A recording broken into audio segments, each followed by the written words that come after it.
Novel karya Syukri Muhammad Syukri. Tampil biasa dan normal, itulah kunci dalam sandiwara ini, semoga tidak timbul kecurigaan.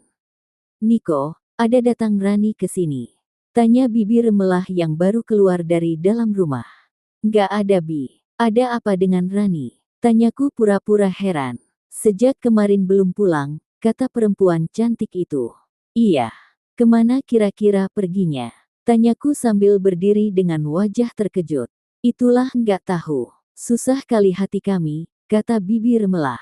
Dua orang perempuan tak kukenal, mondar-mandir mengelilingi rumah, seperti petugas reserse sedang menyelidiki kasus. Mata mereka mengesankan sedang mencari sesuatu di sudut rumah, di kebun, sampai melongok ke bawah bukit. Setelah lelah berkeliling, mereka permisi, lalu turun dari Bukit Dedecer. Kulihat dari bawah Bougainville, mereka menumpang mobil Jeep Willys warna hijau kusam menuju ke rumah Tengku Paya.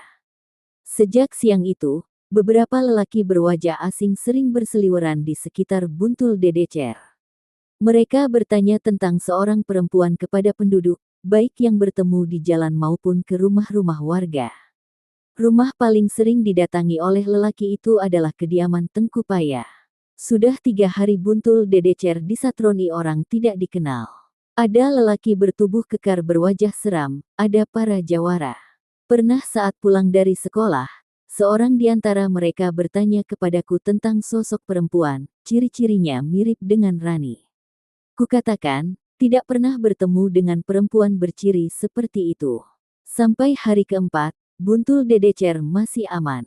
Dugaan datangnya serangan dari pihak keluarga bibir melah belum terbukti.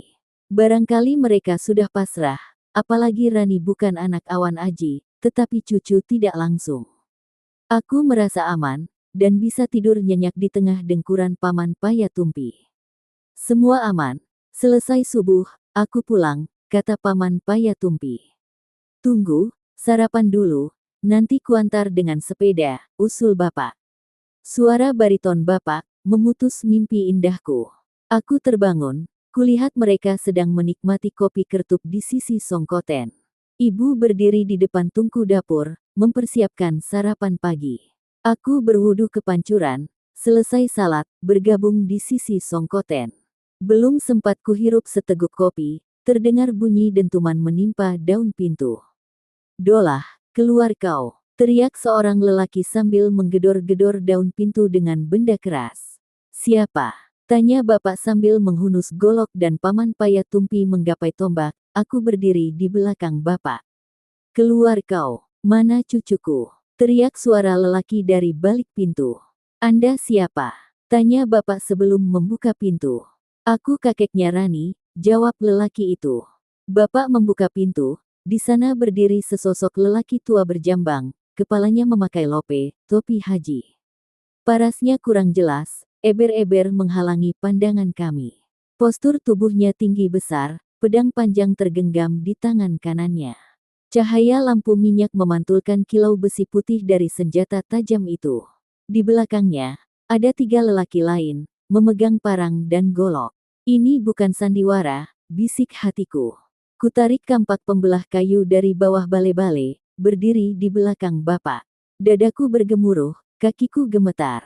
Pertanyaanku, akankah terjadi pertumpahan darah di Buntul Dedecer? Seandainya terjadi, inilah resiko yang harus kuambil. Aku tidak boleh lari, mati hanya sekali.